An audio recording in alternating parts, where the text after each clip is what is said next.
FIFA preferred manufacturer. Call ProGrass today, 866-270-6003, or visit them on the web at www.progressturf.com. ProGrass, first in turf.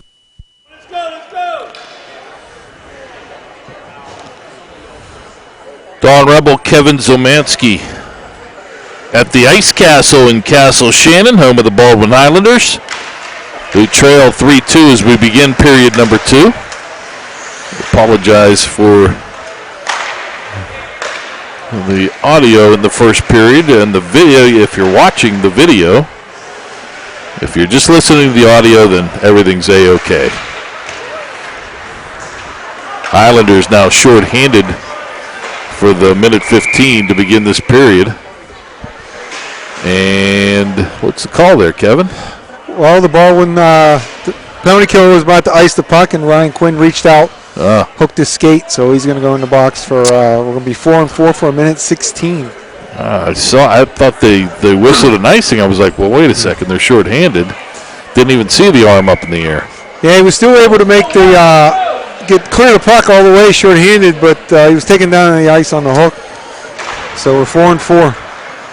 Bad news for Baldwin. It's Ryan Quinn, although he has 2 goals. Right. Connor Quinn out there now on the 4-on-4 for Quaker Valley. I shouldn't sell Ryan Quinn short. Hall for Quaker Valley down the left wing side. Gets his own pass, throws it behind the boards. Nobody there. First one there is Paul Canner for Baldwin. And throws it up into the Quaker Valley bench area. We really didn't have time to elaborate before, Mike, but you were talking to Craig Albert, the head coach of Baldwin. They got their leading scorer, one of the top players in AA, Paul Canner, but they are missing some other key players. Yeah, their second and third leading scorers, Max Milan and Kenny D, not here participating tonight with commitments for travel hockey. I'm assuming that's a practice unless they're at some tournament that started today out of town. But it's a big blow when you're first place and you're playing a talented team like Quaker Valley. Is that somewhat commonplace? I mean, Thursday's a popular night for high school hockey. It is. I used to talk about how there's 2 different teams if you have a lot of travel guys. You have your Monday team and your Thursday team. Good save by Baldwin's Cole Shannon on a shot by Quaker Valley. Still 4-on-4. Here comes Connor Quinn. Fakes a shot, goes around a man. Quinn behind the Baldwin net. Surveys situation. Tried to come out in front. Lost the puck. Gets it right back in the slot. Fires! Scores! Top shelf over the left shoulder of Cole Shannon. Another remarkable effort by Connor Quinn. His second goal of the game makes it 4-2 Quakers. Connor Quinn just circled the net, going on his forehand out into the high slot. A little bit of traffic in front. Put it right up over the shoulder of the Baldwin goalie. Makes it 4-2. That was scored at 4-on-4. So with Baldwin now has an opportunity. Connor Quinn again fires on goal. Trying to tuck it between the pads, and a huge save by Cole Shannon. Right off the face-off, Connor Quinn pushed it ahead, got the loose puck around to Highlander defenseman, and just tried to skate in front and tuck it home. And big save by Shannon. Would it end up being his second shorthanded goal of the game? Canner now, man advantage for Baldwin for another 30 seconds. As they find themselves trailing in this one, 4-2, after leading 1-0 and 2-1. Canner takes the pass, couldn't do anything with it, had to knock it down, goes to Antonio, back to Canner. Near boards, give and go, Canner in the slot. Oh, the puck was bouncing, and he couldn't get a shot off. Canner gets it back there for Baldwin at the neutral zone, down the right wing side. Around a man, tries to go around another man, could not. Broken up nicely by the Quakers. Jack Woodburn on defense. Antonio didn't get all of it from the right point shot, sticked aside by Gatesman. Now teams are at even strength. 4:14 left second period, 4-2 Quakers. Left point shot, hit a body, never got to the net. Off the stick of Dan Figueroa. Figueroa has it again for Baldwin. Looks for a teammate, doesn't find anyone coming, so throws it to the net, and again hits a body. Comes to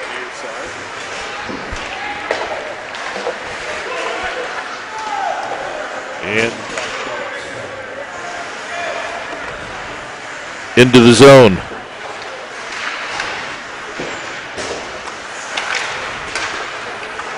Hall threw it toward the net, knocked aside by fellow number 4, Easton Tambori for Baldwin, who clears out.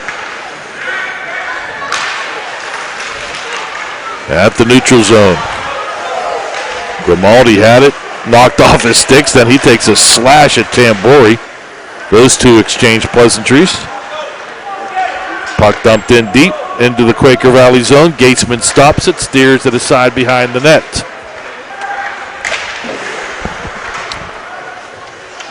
Quakers Owen Harkins.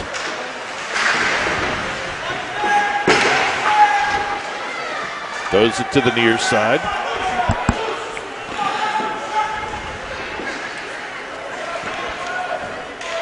Big scrum along the near boards in the Quaker Valley zone. Finally a puck played loose. Officials aren't going to blow that whistle. Back in the day they did. Not anymore. They say play on. Rush for Baldwin. Shot and a good right pad save. Rebound chip just wide of the cage for the Highlanders. Oh, Rush got a deceptive shot off. Right pad saved by Gatesman in the rebound. That was, I believe, Jimmy Waderick who just chipped it wide. Ended up being not only a good shot, but a good pass. Sometimes you go for that far pad to make it a pass off the pads, but he had to make a good save to keep it out of the net, and then the rebound, because it hit the pad, Baldwin player would come right off the bench, and he had to turn it over on the backhand and chip it, so he wasn't able to get it on frame, but it was a good opportunity for Baldwin. Just to close up with before, the advantage that Quaker Valley has is Connor plays for his dad on his travel team. So they have a little bit of scheduling control where maybe Baldwin doesn't. Connor's here on a Thursday night. That helps the situation, doesn't it? Tremendously. Are there a lot of high school coaches that are also travel coaches? Shot off the face-off, a good one by Kenner that is saved. I think there's like maybe less than 5 now. Yeah. It's so much effort to do both. Turning shot by Carlino. Went toward the side of the cage. Gatesman tried to cover it up, could not. Comes free. Highlanders. Shot from the left point. Hit a body in front. Actually hit Alexander Ritz, who knocked it down before it got to Gatesman for Quaker Valley. Baldwin now started to control play a little bit here. Left point kept in by Rush. Rush along the near boards, or far boards. Carlino turns, whistles one wide. Kenner has it for the Highlanders. Oh, excellent jump pass. Wants it back. Give and go. Kenner, puck near his skates, couldn't tee it up. Boy, him and O'Hanlon had a nice little give and go there. Nothing came of it though. Rush shot from the left point goes sailing wide. Carlino pushes it ahead, or excuse me, Antonio pushes it ahead. O'Hanlon to Kenner, shot, and it's gloved out of the air by Connor Gatesman as he holds on. I've been very impressed with Kenner's understanding of the game. He's doing a lot of the little things that you need to do. As someone that right now is probably the leading Cy Young candidate with 12 goals, 1 assist, he also understands defensively when he goes on, they turn over the puck, he's able to track back. He made a nice play in the neutral zone to get it. So he made a nice roll there to the net too. Connor Quinn flying down the left wing side, shot, a good save by Cole Shannon. He holds on. 10:53 remaining in the second period. 42 seconds remaining on the Baldwin power play. Face off to the left of Shannon. Face off. Won by Baldwin. And they dump it in deep. Behind the Quakers net, Schultz tried to get it over to Hall. He could not clear. Giotto will take a shot. Kept in left point. Shot deflected. Oh, and a diving save by Gatesman.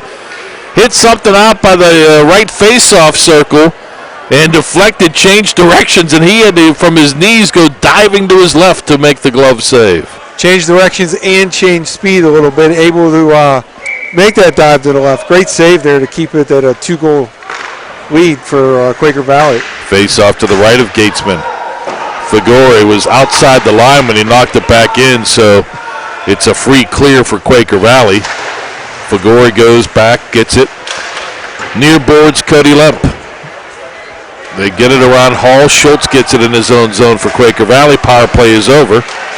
Even strength, 4-2 Quakers leading the Highlanders.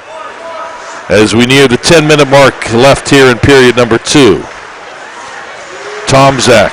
Haven't called his name much here in the second period. To Quinn. Connor Quinn down the right wing side. Nice job by Tambori to make sure he wouldn't play the role of pylon as Quinn tried to get around him. Big hit on Jimmy Waderick, but Waderick a nice job for Baldwin to get it out of his zone before taking the crushing check. Now again, it's Connor Quinn down the left wing side for Quaker Valley. Throws it off the side of the cage. Look out! Comes right to Tom Zach, and his backhander got a piece of Cole Shannon. Shannon, that might have hit his mask again. He looked a little stunned there. Hall, left point blast, hit his skate in front. Now comes to Connor Quinn, left side. Tried a cross-ice pass to brother Ryan. The Highlanders break that up, and the big man, Dan Fagora, skates out. Fagora all the way down deep into the Quaker Valley zone. Has the puck, throws it in front. Oh, he just couldn't connect with Kaiwash, who was coming down the slot for Baldwin. Fagora after a nice rush after the block shot. Yeah. He's had 2 block shots today helping his goalie, and he took it all the way down and made a centering pass. Thinks he's a center. Tom Zach now for Quaker Valley. As Fagan coming late. Tried to get it in front to him, broken up nicely by Tyler Rush. Fagan has it though, slot. Oh, he would have had a good opportunity, but his shot hit off of Nicholas Antonio's leg. Now Kawash down the right wing side. Dumps it in, goes for the chase behind the Quaker Valley net. Quakers able to clear out. Kept in, Kawash. Give and go, and a push shot by Mark O'Hanlon just went wide. O'Hanlon throws it behind the net. In front, man there, shot, save, rebound, score! It was Kawash who took the shot, and Kawash might have got a stick on it, or it could have been Paul Knurr skating by, who shoved it in the net past Connor Gatesman. Well, Don, during that flurry, I was watching Gatesman. He was down on his knees the whole time. All during that play, he played it down on his knees, and when that puck was loose near the left post, he wasn't able to push off well because he wasn't standing, and it was right there. I mean, it wasn't a hard. I mean, he's just casually poked it in.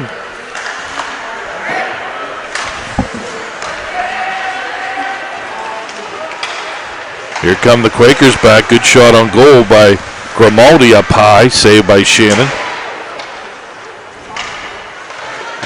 I couldn't catch the PA announcement on that one. It was too low.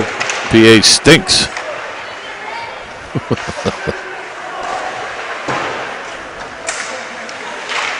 Might have been O'Hanlon that poked that one home. Quakers now with some pressure. Puck in the slot, cleared away by Baldwin. 7:23 left, 1-goal game. O'Hanlon tried to get it up the rush, sandwiched away by Quaker Valley. Fernandez can't get the pass off the boards. Antonio for Baldwin. Now pass to nobody in particular. It's going to be taken by Alexander Ritz for Quaker Valley. Shot, blocker glove save by Shannon. Ritz goes for the puck along the near boards for the Quakers. Baldwin trying to get it out. Greenaway can't do it. Tom Zach goes behind the net, hits the brakes, looking for help, has 2 black jerseys in front. Tom Zach pushes it in front and they score. Ryan Quinn all by his lonesome. It was just a question of if Tom Zach could get him the puck, he could, and it's a hat trick for Ryan Quinn. What a terrific play behind the net by Tom Zach. He kind of stopped, put the puck between the defenseman's legs, and he kind of made himself a little bit skinnier, got past him, walked out, and Ryan Quinn doing what you're supposed to do, is stick down onto the ice. Nice pass, great play by Tom Zach. Behind the net, handling the puck really well. Quinn right on the back post, slid it across, and back to a 2-goal lead. It's the Fighting Quins 5 and the Highlanders 3. That's true. 3 and 2 for the brothers. Ryan with 3 goals, Connor with 2, plus helpers for each.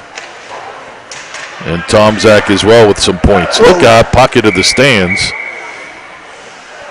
Would we call them the Mighty Quins tonight, maybe? The Mighty Quins. Someone wasn't paying attention. They almost took one right in the stand. I know. Mom and Dad got to watch. Can't be chit-chatting. Those pucks come flying up. See if Baldwin can respond here with 6:30 to go before the intermission. Hall's shot hit a stick when redirected wide of the cage. Now Harkin's big blast, and the save is made by Cole Shannon. That's a good save. Tom Zach to Connor Quinn. Throws it in front again, Ryan Quinn, trying to redirect it for the doorstep. Now, you get your fair share of sticks and shoves in front of the net, but that's Ryan Quinn has been schooled well, because that's where he parks himself every time that puck's in the Baldwin zone. And he has 3 goals to show for all 3 of his goals parked in front. All within a few feet of the crease. Hall's first shot blocked. Hall gets it back. Looked like he could have teed it up. Did not. Another shot from right in front by Ryan Quinn, but that one hit the side of the cage. He's not very big, but he knows the areas to go and when to arrive. Yep, and he's there again. In front, Harkins can't tee it up from the center point. Connor Quinn has it. Connor, toe drag around one, toe drag around another. Upended, no penalty called. Behind the net, Schultz tries to poke it back. Does to Harkins. Harkins blast, hit a body and goes wide. D'Imperio tries to clear for Baldwin. Will not. Harkins again fires. Shot redirected by Quinn in front. And a pretty save by Cole Shannon. Good wrist shot by Harkins. He didn't tee it up where it could get blocked. He caught it, released it quickly. Ryan Quinn, great position. He was anchored there in front. He was in those inner edges, stick down. Got the stick up right as that shot came past, and then a great save there. He had to make a good save there, Cole Shannon. 5 minutes left here in period number 2, 5-3. Quaker Valley leads with pressure. Hall fires, and it goes sailing wide through the legs of Schultz, who was trying to screen Shannon. Oh, they got some firepower, this Quaker Valley team. If they come in 3-3. Yeah, that's a bit unusual. Didn't get a chance to check all their games, but they definitely have the players that can fill the net. Shot up high by Quaker Valley's Noah Schultz again. That seemed to stun Shannon. He knocked it down and was slow to cover up with traffic coming his way, and he's down on his knees. He has taken a beating here shots-wise, a lot of shots up high. I think 2 of them have already hit him off his mask. That one may have caught him in the collarbone area. In this rink, they don't post the shots, so we're not able to see what the differential is so far. Yeah, we're jotting down notes. You are the PIHL. You are now our power play guy, so we're jotting down notes of what needs to be fixed, and you will make it happen, right? We're going to try. We're going to try to see what things can improve. For those of us on the other end here, we're going to talk to the PA person about maybe being a little louder. Get a megaphone, because that PA system's not the best. Face-off, key win for Baldwin to get it out of their zone for the first time in a while. Quaker Valley's had great pressure in trying to increase their 5-3 advantages. We're under 4 minutes left in the second period. Skating in is Tambori, stripped from behind. And here come the Quakers the other way. Pass misfires for Fernandez. He goes for the loose puck in the Baldwin zone. Highlanders, white tops, black pants, purple numerals, and trim. Quaker Valley, the black tops and pants, white numerals with the Vegas gold trim.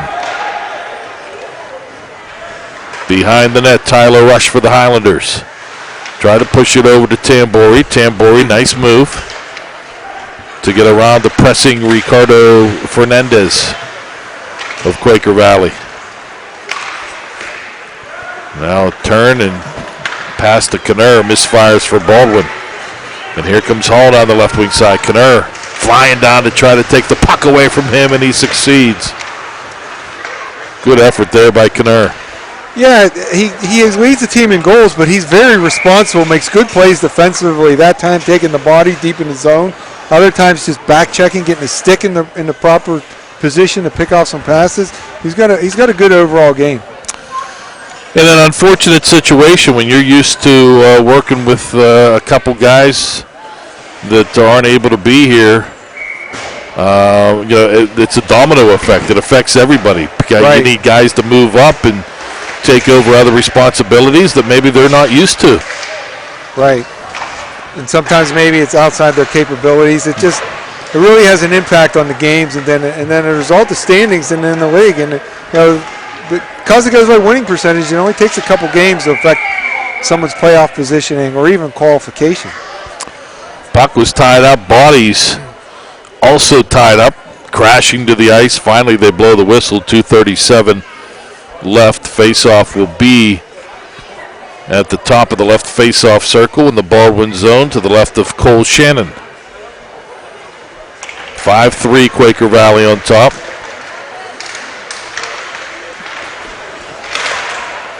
Shot misses everything off the stick of Nico Semenkis for Quaker Valley. Kicked by Jack Woodburn, kept in at least momentarily. Now the Highlanders will come out. Well, they tried to come out, but Cody Lempin tried to knock it off the boards, ended up knocking it into the Quaker Valley bench area. Once again, their attack, their rush is suffering because of that final play to exit the zone, to get it over the blue line and connect, hit a teammate with some speed. Just need to do a better job there getting out of their zone. Again, face off in the Baldwin zone. Loose puck, Ryan Quinn has it. Everyone's standing still. Ryan Quinn says, I'll take it. Loops around, try to go to brother Connor, broken up, and here come the Highlanders.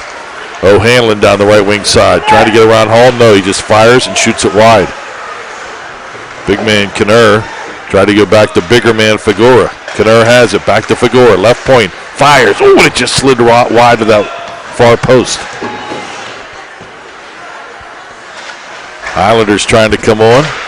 Look to cut the lead to 1. Good wrist shot from the right boards by Carlino, Dominic Carlino, but gloved by Gatesman, and he holds on.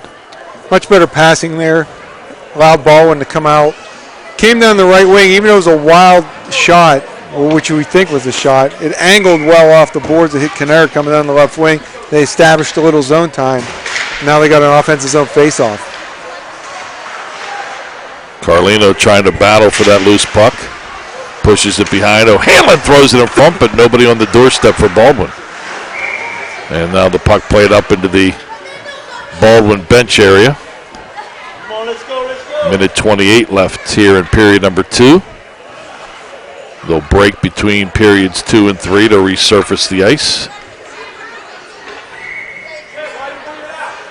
Got to make better use of those offenses on faceoffs. If you're missing a couple of your key guys, you got to win some draws, get something set up where at least you get a quality chance.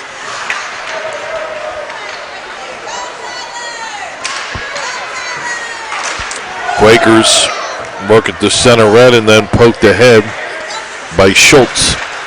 Schultz gets the loose puck, skates from behind the net, throws it in front. Oh, a good save there by Shannon. He robbed one of the Quakers point blank. That was, I believe, Giotto. Now another shot by Quaker Valley. Good save. And another shot and a pad save with the right leg. Robbing Connor Quinn was Cole Shannon. Shannon's given the Highlanders a chance here. Yeah, he's kept them in there, even though he's given Quaker Valley scored 5. He's made some nice saves. Well, there's a big hit from behind. Not a smart play by Tyler Rush. He crushed one of the Quakers from behind, and now we're going to get pushing and shoving all over the place. That is just a dangerous, dangerous play by Tyler Rush, and lots of black jerseys came to the aid of, I think it was Noah Schultz. him high. Looked like an elbow and from behind. Yep. That close to the boards, that's just not smart. Tyler Rush entered the game with 20 penalty minutes, most on the team. Can't be pleasing Coach Albert right there. Well, now Harkins is going to go into the sin bin for Quaker Valley, so let's see how this plays out. I can't imagine the Quakers won't have some sort of advantage here. Yeah, I think you're going to see some sort of major on Rush and then maybe a minor for getting in there and protecting his teammates. So,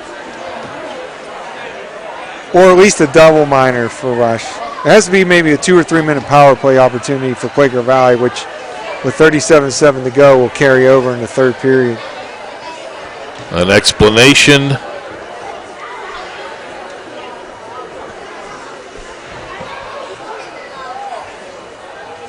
of the penalties, so leads you to believe that it'll be more than just coincidental. Opening the door for Rush.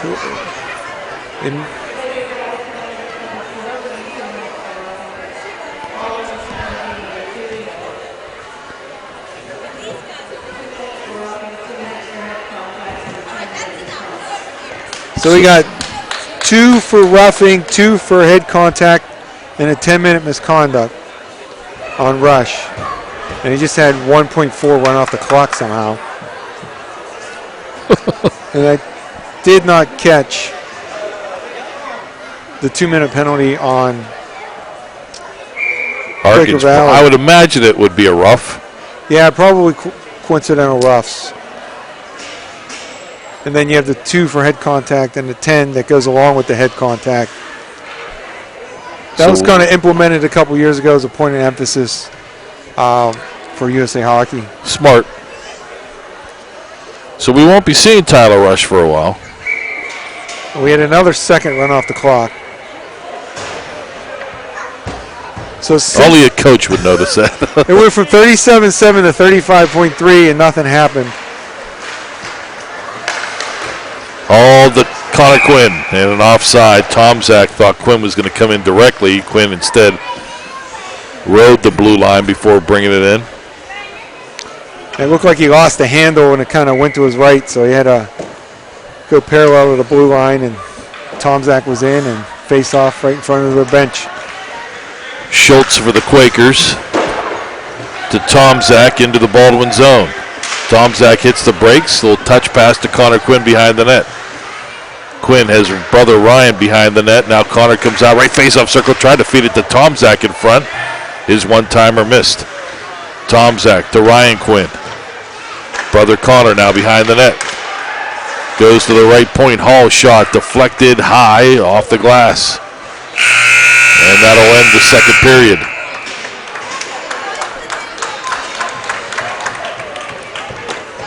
We are done with 2 in this PIHL Class AA matchup. It's the Quaker Valley Quakers 5, the Baldwin Highlanders 3. It is the PIHL here on the MSA. UPMC Sports Medicine is the region's largest and most experienced center dedicated to caring for athletes of all levels. And as we celebrate more than 25 years of world-class care, we're proud to offer more services, have more physicians, and treat more student athletes than any other sports medicine provider in the region.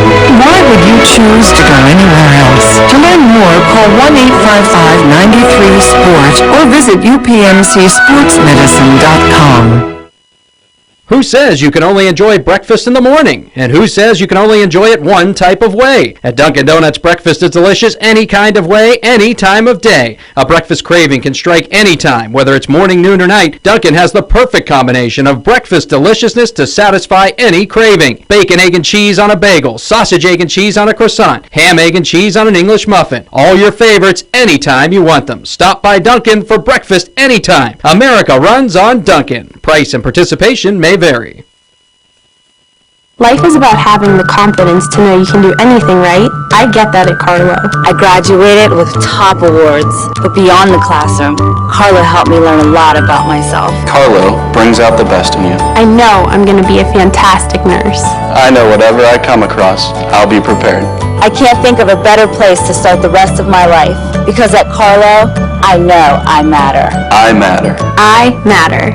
Enroll at Carlo University. Visit carlo.edu. MSA Sports broadcasts are now available on both Android and iOS devices. Just navigate to the game of your choice, and on your mobile device, press the arrow or play button. It's that easy. No app needed.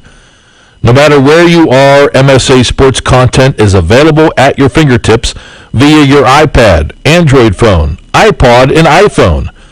Anytime, anywhere, always there. The MSA Sports Network.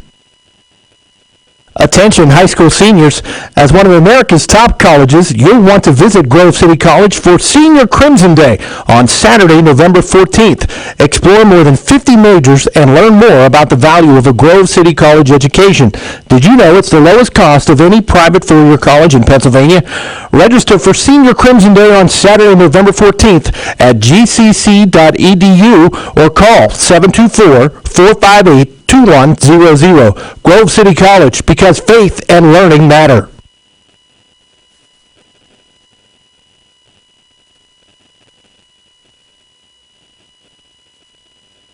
When looking to replace your athletic field, choose ProGrass, First in Turf. ProGrass has installed over 500 fields in the U.S. Getting the best artificial turf for your field depends on both the product and the partner you choose. That's why architects, athletic directors, and players choose the ProGrass Performance System. ProGrass maintains an active presence in the synthetic turf industry as members of the Sports Turf Management Association and the American Sports Builder Association, and is proud to be recognized as the FIFA preferred manufacturer. Call ProGrass today, 866-270-6003, or visit them on the web at www.progressturf.com. ProGrass, First in Turf.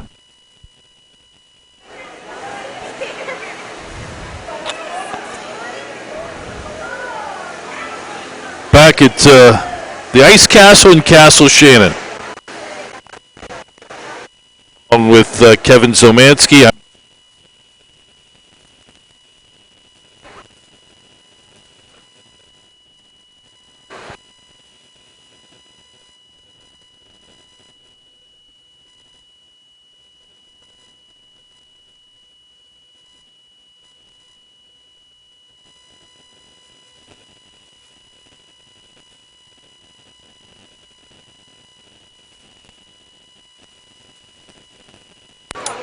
A little in-game surgery. There we go. We are done with 2 periods this Class AA matchup. And Quaker Valley leads Baldwin by a score of 5-3. Let's get you up to date as far as the scoring on this one. Baldwin scored first power play goal. Cody Lemp, a minute 41 into the contest. Nicholas Antonio, the helper, and it was 1-0 Highlanders. Quaker Valley answered a minute later, actually a minute and 4 seconds later. Ryan Quinn, his first goal of the evening. Brother Connor Quinn with a good feed from the corner. Made it 1-1. Less than 2 minutes later, Dominic Carlino gave Baldwin a 2-1 lead. Tyler Rush with an assist. Ryan Quinn, his second goal of the evening, a power play goal, tied it at 2-2 at the 9:27 mark. Great passing sequence. Bo Tomzak to Connor Quinn in the corner to Ryan Quinn in front, one-timer. Made it 2-2, and then Connor Quinn, a beautiful coast-to-coast short-handed goal, unassisted at 16:11. And the final minute of play made it 3-2 Quaker Valley at the end of one. A unassisted goal, another great effort by Connor Quinn in the first minute 39 of period number 2. Made it 4-2. Ryan Quinn, the hat trick from Bo Tomczak, his second assist of the night. Made it 5-2, and then Mark O'Hanlon got credit for the goal. Paul Knurr with an assist. Somewhere I think Mike Kawash has got to get an assist on that third Baldwin goal, but right now they have it O'Hanlon who poked home the free puck to make it 5-3. And that's where we